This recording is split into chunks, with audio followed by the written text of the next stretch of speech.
प्रकार से भाजपा जैसी पार्टी जब मुस्लिम समाज को टिकट नहीं देती, तुम भी ताकत बना दो कि SC ST OBC को हम टिकट देंगे, इसके अलावा सवर्ण जाति को टिकट नहीं देंगे। देखिए सरकार सत्ता ये पिछड़े वर्ग के लोग देंगे, ये दलित समाज के लोग देंगे, ये आदिवासी समाज के लोग देंगे, ये मुस्लिम समाज के लोग देंगे। ये हम बात को कहना चाहते हैं आपके चैनल के माध्यम से। OBC के जो सांसद बैठे हुए हैं उन्हें शर्म आना चाहिए कि तुम्हारे मसीहा चलेगा तो तुम्हें उसका काम को बढ़ाना चाहिए था, लेकिन नहीं किया। इससे कहीं ना कहीं शर्मिंदगी महसूस होती है। मैं इस बात को कहना चाहता हूं, अगर सांसद नपुंसक है, इजड़े हैं, तो पिछड़े वर्ग के लोग इस काम को करें, क्योंकि जब तक हम अपने अधिकारों की बात नहीं करेंगे और हिस्सेदारी की बात नहीं करेंगे, तुम्हारी महिलाएं वही कंडे थापती रहेंगी, वही तुम्हारे घर घर चूल्हा चकिया करते रहेंगे, लेकिन तुम्हारे लोग ना संसद में बैठेंगे, ना विधानसभा में बैठेंगे, चाहे राज्यसभा में बैठेंगे, कहीं नहीं बैठने वाले, ना हिस्सेदारी में रहेंगे। तो कहीं ना कहीं ये चूक है समाज के बीच में। अब इसको जागृत होने की आवश्यकता है। साथियों नमस्कार, मैं हूं विवेन सिंह और आप देख रहे हैं क्लाउड न्यूज। हम इस समय कॉन्स्टिट्यूशन क्लब में यहाँ पे OBC महासभा का कार्यक्रम हो रहा है। कार्यक्रम में महिलाओं की भागीदारी की बात हो रही है, जाति जनगणना की बात हो रही है, राष्ट्रमाता सावित्रीबाई फुले, फातिमा शेख और अवंतीबाई लोधी जी की जयंती मनाई जा रही है यहाँ पे। इसी को लेकर हम बात करेंगे OBC महासभा कोर कमेटी के सदस्य और दिल्ली प्रभारी धर्मेंद्र कुशवाहा से। सर, आज का जो आपका कार्यक्रम है, खासकर महिलाओं की बात हो रही है और OBC जाति जनगणना की बात हो रही है, लेकिन OBC जाति जनगणना बिहार में तो हो गई है, लेकिन अभी तो और कहीं नहीं ऐसा हुआ। देखिए, जो सामाजिक न्याय के सूत्र को जो जानते हैं वो इस काम को करेंगे। जितनी भी और भी सरकारें हैं वो सामाजिक न्याय के सूत्र को नहीं जानती हैं, क्योंकि जिस प्रकार से भारत सरकार के द्वारा कानून बनाया गया और एक धोखा कर दिया पिछड़े वर्ग के साथ, दलित समाज के साथ, आदिवासी समाज के साथ, जहाँ मुस्लिमों के साथ ये धोखा कर दिया कि आरक्षण दिया जाएगा, 33% आरक्षण दिया जाएगा महिलाओं को, लेकिन वो बिल सवर्ण जाति की महिलाओं के लिए है। इस बात को इसलिए, और दूसरी बात, जब सरकार ने दिया, लोकसभा का चुनाव आ गया, यदि सरकार अगर अब 33% आरक्षण देती है तो लोकसभा में रिजर्वेशन दे, क्यों नहीं दिया?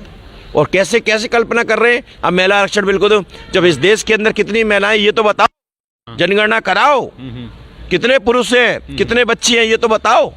जब आपने किसी प्रकार का बिना डाटा के आपने कानून पास कर दिया तो कहीं ना छलावा है।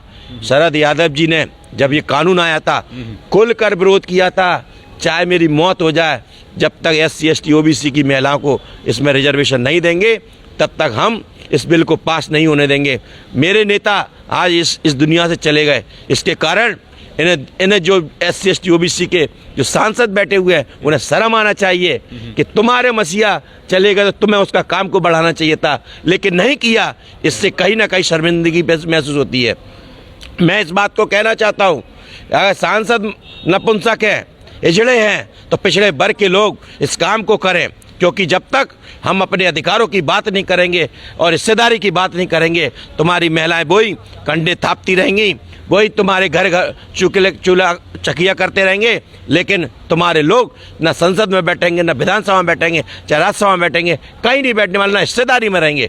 तो कहीं ना कहीं ये चूक है समाज के बीच में। अब इसको जागृत होने की आवश्यकता है। आप कह रहे हैं कि हमारे समाज के जो सांसद हैं वो हिजड़े हैं, OBC ST इनकी बात करें, लेकिन कहीं ना कहीं देखा जाए तो वो आप ही लोगों के वोट से चुने गए हैं, और जिस 33% आरक्षण की आप लोग बात कर रहे हैं उसका संसद में तो कहीं विरोध नहीं हो रहा है।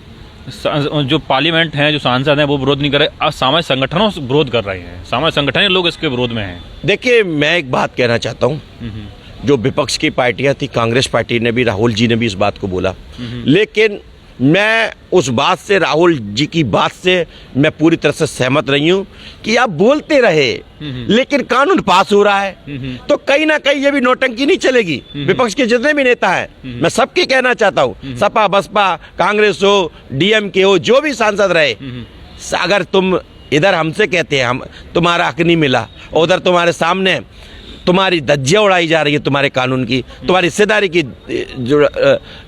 की धज्जियाँ उड़ाई जा रही हैं, और उसके बाद हम तो कहना चाहते हैं यदि करना है तो इसके लिए आंदोलन करें और संसद में फिर दोबारा इस ताकत के साथ भारत बंद करने का कि हमारी महिलाओं को हिस्सेदारी, SC ST की महिलाओं को नहीं, तो ये संसद को चलने नहीं दिया जाएगा। ये बातें सारी आप कर, आपने राहुल गांधी जी जिक्र किया। राहुल गांधी जी ने कहा कि हम ओबीसी की जाति जनगणना हो चाहिए, उसको उसकी हिस्सेदारी मिलनी चाहिए, लेकिन वहीं हमने देखा भी 3 राज्यों के 5 राज्यों विधानसभा चुनाव हुए, वहाँ ओबीसी को उसकी हिस्सेदारी के अनुसार को टिकट भी नहीं दिया कांग्रेस पार्टी। देखिए एक बात है, राहुल जी की जो बात है, मैं कांग्रेस राहुल जी को हमने बार बार बता दिया और बहुत स्पष्ट कह दिया कि आप अकेले जातिगत जनगणना की बात कर रहे हैं, आप हिस्सेदारी की बात कर रहे हैं। आपका सेकंड लाइन का नेता कोई नहीं बोल रहा, क्योंकि वो जातिवादी है, वो मनुवादी है, वो ब्राह्मणवादी जाति के नेता है, वो नहीं कहना चाहते। एक वोटिंग नहीं है, एक पोस्टर नहीं है आपकी घोषणा पत्र में, आपने कहा कौन कौन सी विधानसभा में।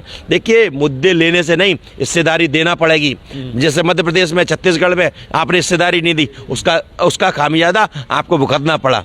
और जब तुम जिस प्रकार से भाजपा जैसी पार्टी जब मुस्लिम समाज को टिकट नहीं देती, तुम भी ताकत बना दो कि SC ST OBC को हम टिकट देंगे, इसके अलावा सवर्ण जाति को टिकट नहीं देंगे। देखिए सरकार सत्ता ये पिछड़े वर्ग के लोग देंगे, ये दलित समाज के लोग देंगे, ये आदिवासी समाज के लोग देंगे, ये मुस्लिम समाज के लोग देंगे। ये हम बात को कहना चाहते हैं आपके चैनल के माध्यम से। नहीं सर, आपने कहा टिकट देंगे, आप टिकट देने की बात करें, वो तो बात भी नहीं कर रहे हैं। वो तो अब राहुल गांधी जी ने पूरी भारत जोड़ो यात्रा की, पूरी भारत जोड़ो यात्रा में कहीं भी उन्होंने दलित पिछड़ों की आरक्षण की ना बात कही, ना उन्होंने SC रिजर्वेशन की बात कही, वो केवल भारत जोड़ने की बात करते रहे, कहीं उन्होंने दलित पिछड़ों के मुद्दों पे बात नहीं की पूरे भारत जोड़ो यात्रा। देखिए मैं आपको एक बार और क्लियर कह देता हूँ कि संवैधानिक बाबा साहब के संविधान के अनुसार SC ST का रिजर्वेशन है, उनको हिस्सेदारी मिल रही है, लेकिन पिछड़े वर्ग की हिस्सेदारी नहीं है।